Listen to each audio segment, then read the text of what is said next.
ఓం నమో భగవతే వాసుదేవాయ. ఆత్మబంధువులందరికీ నమస్కారం. 630వ నామం భూతి. అంటే మనకి విభూతి అనొచ్చు. విభూతి అంటే ఆయన యొక్క మహత్తు. ఆయన సకల విభూతులకి కూడా కారణమైన స్వామి. ఇక్కడ మనకి భగవద్గీత అధ్యాయాల్లో విభూతి యోగం అని ఉంది కదా. విభూతి అంటే ఆయన యొక్క సృష్టి యొక్క మహిమలు. ఆ సృష్టి ఎలా ఉంది, ఆ సృష్టిలో అంతటా నేనున్నానని చెప్తే అర్థం కావట్లేదని విశేషమైనవన్నీ మనకి వివరించాడు స్వామి. అట్లాగే విశిష్టమైన ఉనికి గల స్వామి, ఉనికిగా మనకి తెలియజేస్తున్నటువంటి స్వామి గనక ఆయన భూతి అన్నాడు. విభూతి భూతి అంటే ఐశ్వర్యం. ఈ సృష్టి అంతా కూడా ఒక సంపదే కదా ఆయనకి. ఒక భూషణం అన్నారు, ఒక సంపద అన్నారు. ఆయన యొక్క స్థితే కదా ఇదంతా. సృష్టి అంతా ఆయన సంకల్ప మాత్రంగా చేస్తాడు. మరి ఎంత విభూతి అంటే సృష్టిలో ఒకరికి సంబంధం ఉండదు, ఒకరి గుణానికి ఒకరికి సంబంధం ఉండదు, మరి ఒక రూపానికి సంబంధం ఉండదు, గుణానికి సంబంధం ఉండదు, పనులకి సంబంధం ఉండదు. ఎన్ని జీవరాశులు, ఒకటే రెండా, కోట్ల జీవరాశులు ఉన్నాయి. మరి వాళ్ళందరికీ కూడా పరమాత్మ ఎంత చక్కగా సృష్టించాడు అంటే మన ఊహకి అందనంత విభూతి ఉంది దాంట్లో. అట్లా ఆ దిగి వచ్చినటువంటి ప్రకృతిలో విచిత్రం మనం ఎక్కడ చూస్తే అక్కడే విచిత్రం కనపడుతుంది. ఎన్ని కోట్ల వ్యక్తులు ఉన్నా మరి ఒకళ్ళకి సంబంధం లేదో అనిపిస్తుంది. ఎక్కడో ఒకళ్ళకి చూస్తాము, కొంచెం ఈ పోలికలు ఉన్నాయి అనుకుంటాం. అప్పుడు అంటారు బ్రహ్మదేవుడు సృష్టిలో ఒకే రూపం ఉన్న వాళ్ళని 7గురిని సృష్టిస్తాడు అంటారు. అట్లా అచ్చగా అదే రూపం గల వాళ్ళు మనకు కనపడితే ఆ 7గురిలో 2 చూసామని అనుకోవాలన్నమాట. అనిపిస్తుంది ఆ మాటను బట్టి. ఎక్కడో విచిత్రంగా అలా కనపడుతుంది తప్పితే సామాన్యంగా ఒకే రీతిగా ఉన్నవాళ్ళు కనపడరు. మరి రూపురేఖలే ఉండవు, గుణాలు అంటారా అస్సలు ఉండవు. ఒకరికి మరి ఒకే రకంగా గుణాలు ఉంటే అసలు ఈ గొడవలు ఎందుకు వస్తాయి, మాట తేడాలు ఎందుకు వస్తాయి? రావు. అందుకని పోలికలు ఉండవు, గుణాలు ఒక రకంగా ఉండవు, మరి మనస్సు ఒక రకంగా ఉండదు, బుద్ధి ఒక రకంగా ఉండదు, చిత్తం ఒక రకంగా ఉండదు. ఇన్ని వేరుగా ఇన్ని కోట్ల సృష్టిని పరమాత్మ చేస్తున్నాడు అంటే అది ఎంత విభూతి, మనం అసలు ఊహించటానికి కూడా తెలియనంతటి ఆ స్థితి అది.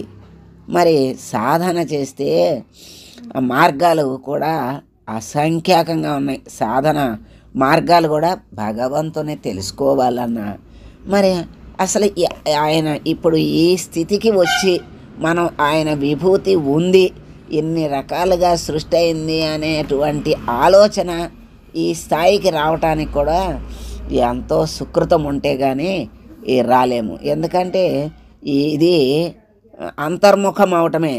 పరమాత్మ గురించి మనం విచారణ చెయ్యటము కానీ, తెలుసుకోవాలి అనుకోవటం కానీ, నామాన్ని స్మరించాలి అనుకోవటం కానీ, ఇవన్నీ కూడా కొంచెం అంతర్ముఖం అయితేనే ఈ లక్షణాలు వస్తాయి.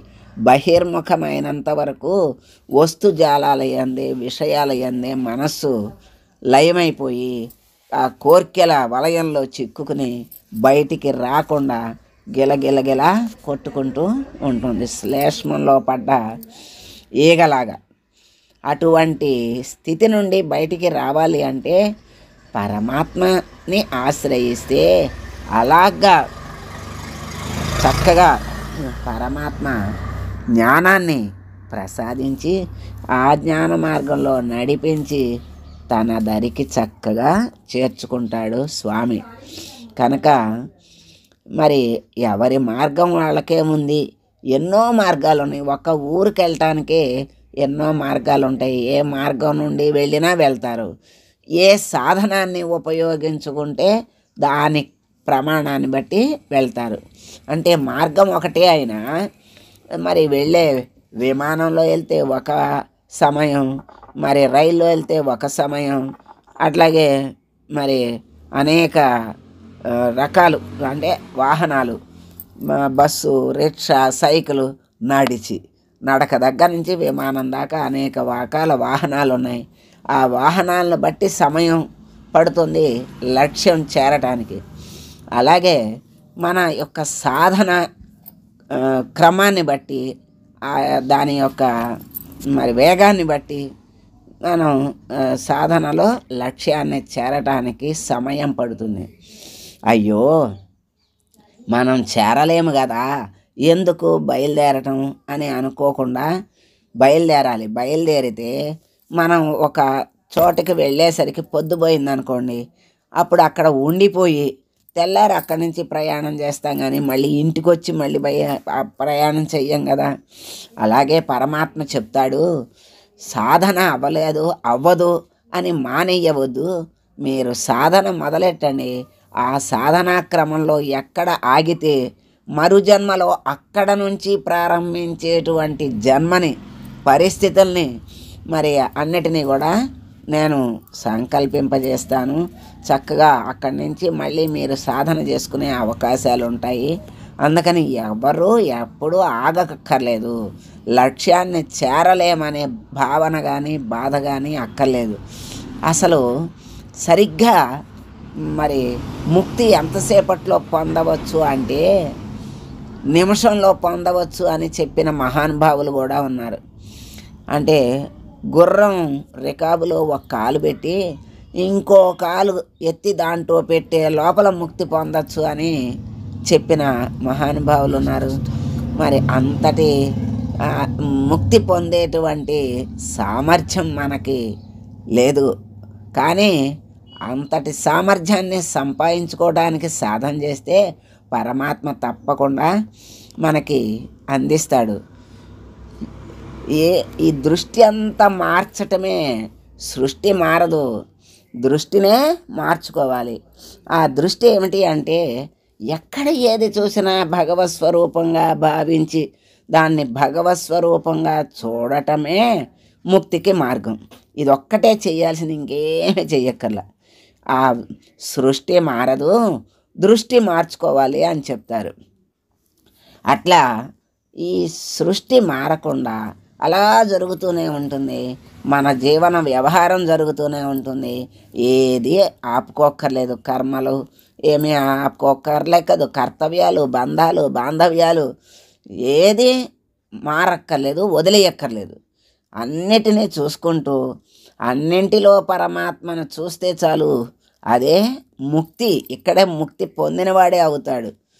అది ఒక్కటి చేస్తే చాలు అని చెప్తాడు. అందుకని అంత తేలిగ్గా చెప్పాడు చూడండి. ఒక్క నిమిషంలో చాలు, ఒక్క నిమిషం చాలు అంటే మరి ఆ భావం అలా మారితే ఆ ఒక్క నిమిషమే చాలు కదా.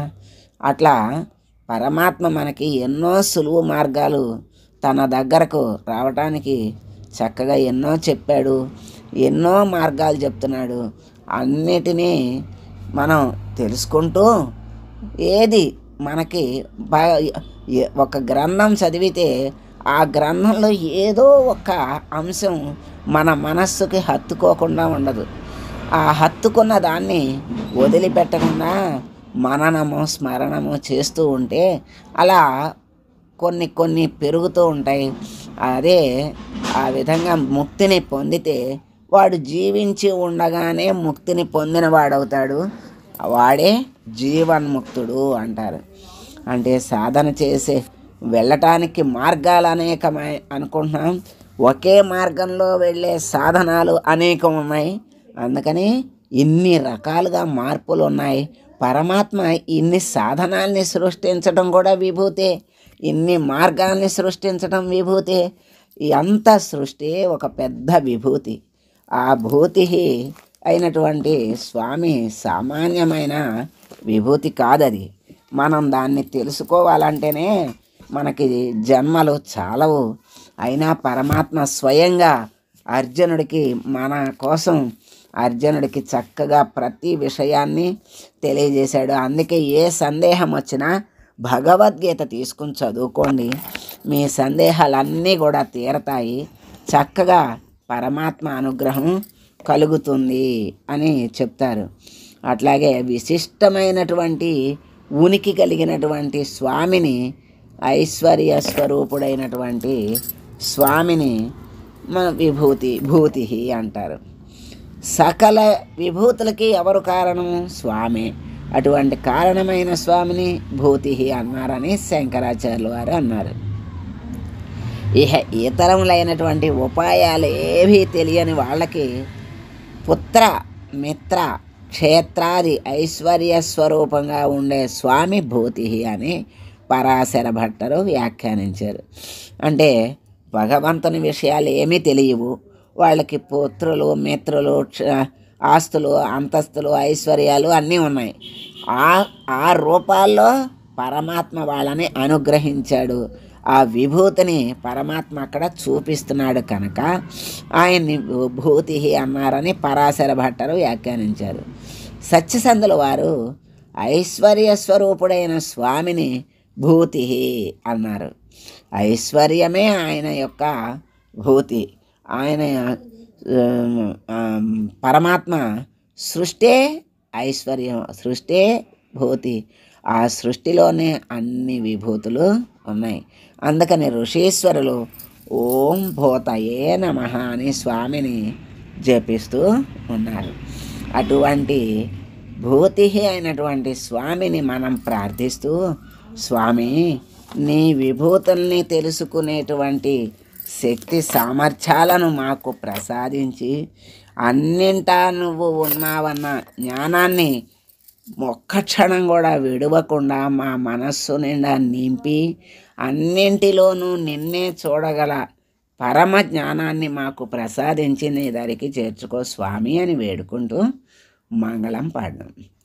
మంగళం కౌసలేంద్రాయ మహనీయ గుణాత్మనే సర్వలోక శరణ్యాయ సాధురూపాయ మంగళం.